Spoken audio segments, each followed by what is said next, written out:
Hey, Chris Jenkins, credential member of the media, covering the Carolina Panthers for Charlotte Vibe. Today, Thursday, January 6th, we only have a couple more days until it's all over. The pain will subside. Hey, I'm here to talk to you today about Brady Christensen and Deontay Brown. A few of those rookies had a chance to speak with the media today. But before we get into that, I got to go through some transactions and let you all know what's the latest with this Carolina Panthers team. Let's go ahead and start with transactions. COVID continues to be a nemesis, continues to affect professional sports, and the Carolina Panthers are no exception. So let me go ahead and bring this up for you right now. Unfortunately, cornerback Stephon Gilmore has been placed on the reserve COVID list. So that pretty much, live videos, man, pretty much assures that he's not going to be playing this Sunday, which is a little bit unfortunate because when he got hurt a few weeks ago, he was asking coach, hey, give me a chance to get healthy, give me a chance to play. They had not put him on injured reserve, and then he gets COVID. So that pretty much means that he is out. And by the way, I see a few people joining. Help me get to 5,000 subscribers. If you have not done so already, please hit that subscribe button. If you're already subscribed, hit the like button. It just helps me to grow, helps me to get players on the show. The bigger I grow, the more I can do in working for you all, which is that's how I became the man of the people. All right, so let's continue to work through this list here. Wide receiver Shi Smith on the reserve COVID list as well. So I'm going to give you guys and girls, just trying to be politically correct, people, you all, a little trivia.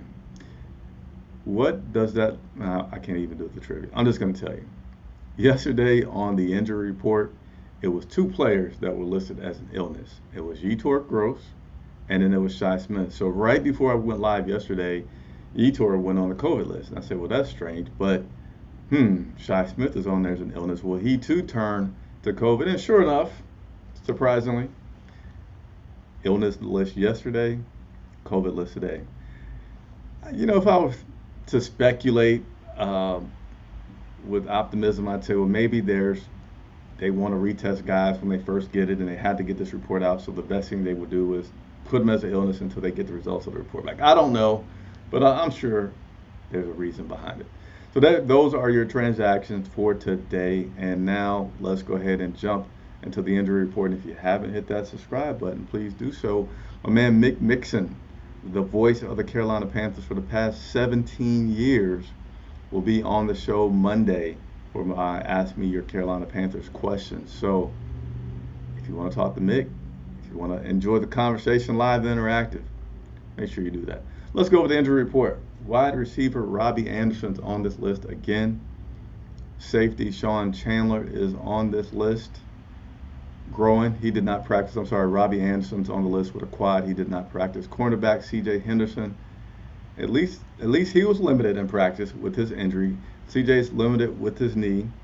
And then, did you see the rundown by Derek Brown to Alvin Kamara?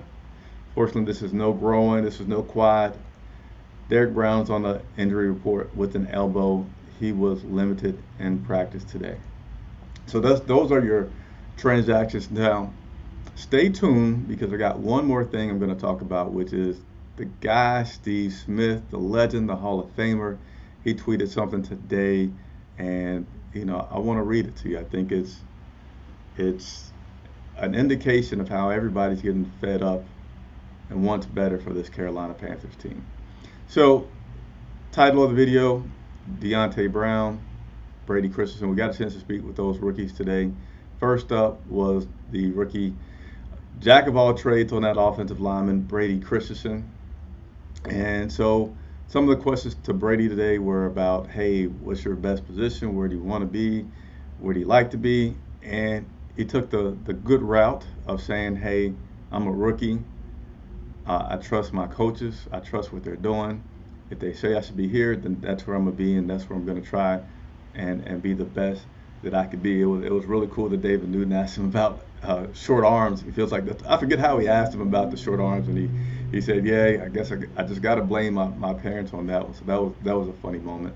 But in terms of adjusting to the NFL, he doesn't feel like he's had a welcome to the NFL moment. He says it's just been pretty cool being a part of everything and being around such pros every day. Like, Christian McCaffrey, but he did mention that he's he's having to learn and had to learn how to take care of his body, and it's so important that you do it. Your body in the NFL is pretty much your money maker. That's your physical skill is what you're being paid for. So he does that a lot more than he did in the past. Not to say that he didn't do it, but it's a big emphasis on it, saying, hey, if I'm in the hot and cold tubs 3 times in one day, it doesn't matter. It's no big deal. Who cares? The big thing is take care of your body. That's what's most important at this level of football. And it says the game is also slowing down for him.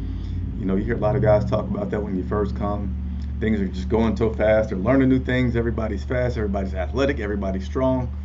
And it's slowing down for him. And he feels really good about the game coming up this Sunday and the opportunities he had these past 3 weeks. And one more difference between college and the pros. He said, when you're in the college, you could go up a guy and he could be a good, pretty good player, a star player for that team. But in college, the guy has just one move. And you got to prepare for it. It's hard. It's not easy. But it's just one move that you got to be prepared for. And in the pros, he said these guys have like 4 or 5 moves that are unstoppable, that are great at, and that if you're not prepared for it, it's just going to flat out beat you every time. So that's been something that he's had to continue to study, practice, and get in shape for, is the complexity of that, how so many people are good on this level.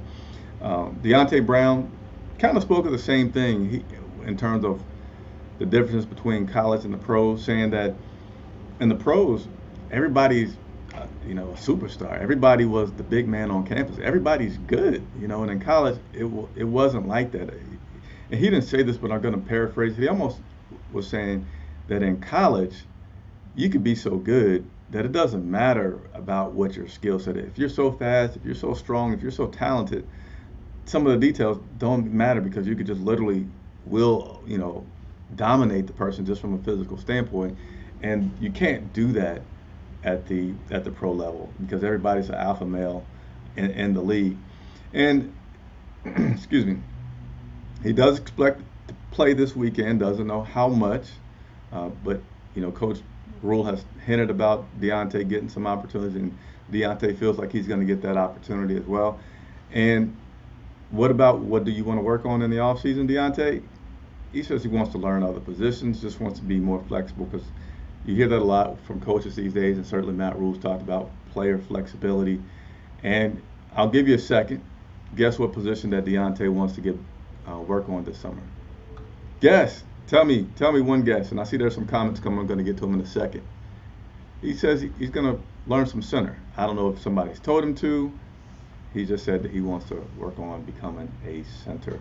Just to, job security, your best ability is availability. And if you can play multiple positions, then hey, give this young man credit for knowing that this NFL thing is fun, but it is also a business.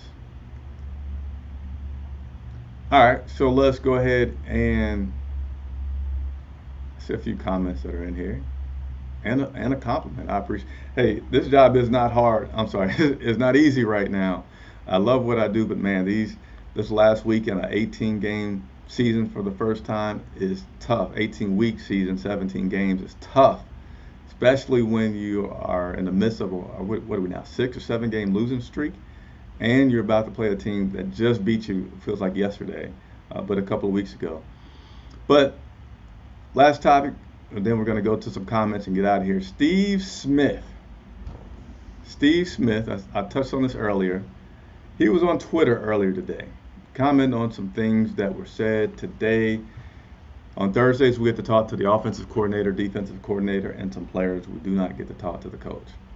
So without further ado, let's just put it on the screen for everybody to read and see what Steve Smith said. So Joe Persons of The Athletic tweeted, Jeff Nixon says the Panthers are closer than people think in terms of making noise in the NFC. Steve Smith Sr. says, do the Carolina Panthers know their own deficiencies? Because the fans that watch every week and the opponents they play every week seem to know the Carolina Panthers' deficiencies. I'm just going to leave it right there for you to enjoy, marinate on, laugh at, be mad at. He goes on to say more stuff. So if you want to see that tweet and the comments that he's had and others have had, just check out the guy Joe Person at The Athletic on Twitter. You'll be able to see that full thing. But yeah, for me, it just says that a lot of people are wanting this team to do better. A lot of people feel like this team can do better. And I know I'm anxious to see these guys, this organization, start to make some changes. And what should be just under a week, we should start to see some things happen and unfold. And, you know, I'm an optimistic guy, so I'm looking forward to it, hoping that since they have another chance to get it right and get it better, that they will. All right, let's get to a few comments before I get out of here. James Futrell, hopefully I said your name right, James. Appreciate you. I work hard at it. I sincerely appreciate everybody that tunes in to my broadcast and support the channel very much. So thank you, James. Hope you're having a good Thursday. Player from the Himalayas, we need to lose and maintain or jump a few draft spots. All right. Okay. We'll see. I don't want us to lose because it still makes my job hard, but I hear you. B. Evans, things are going well. One of these days, I'm going to hear you flying over Charlotte. That'd be pretty cool. Anthony, my man, he says, I'm looking forward to next season. Is it true that Matt Rule is coming back? All things indicate that Matt Rule will be coming back. Could change. If it changes, it will be extremely surprising to me. Not that I'm not saying that it's justified or not, but just all things have been pointing to saying Matt Rule will get a third season. Anthony with the same question. Okay, Anthony, you work in both platforms today, YouTube and Facebook. What's up, Mr. Johnson? Felix, I made it back from the hospital visit just in time. You're a good. Hey, I told you I'm not going to be afraid to play this because soon I won't be able to play. You a good guy, Chris. You a good guy. Hey, Cam probably gonna start charging me for playing that clip in a little bit, but you a good guy, Chris. You a good guy. I need to like carry that around on my phone anytime I'm having some trouble, like at the store, on a Walmart or anything, and hey, listen. Glad nothing personal was on my phone. I'm a good guy. Help me out. A few more comments before we get out of here. I was also going to ask you, do you think Dante Jackson's coming back next season? He is one of my favorites.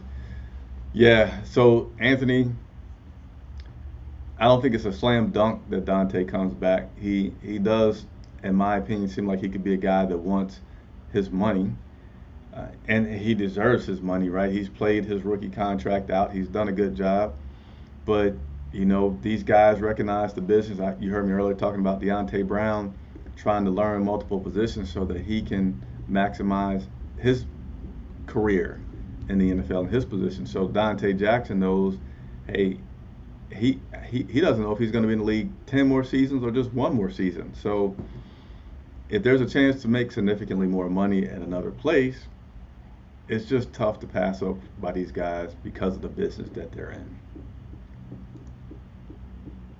Alec Barnett, hopefully I said, man, you guys are giving me hey, trust me, I'm going to tell you, I appreciate the compliments because it does get tough.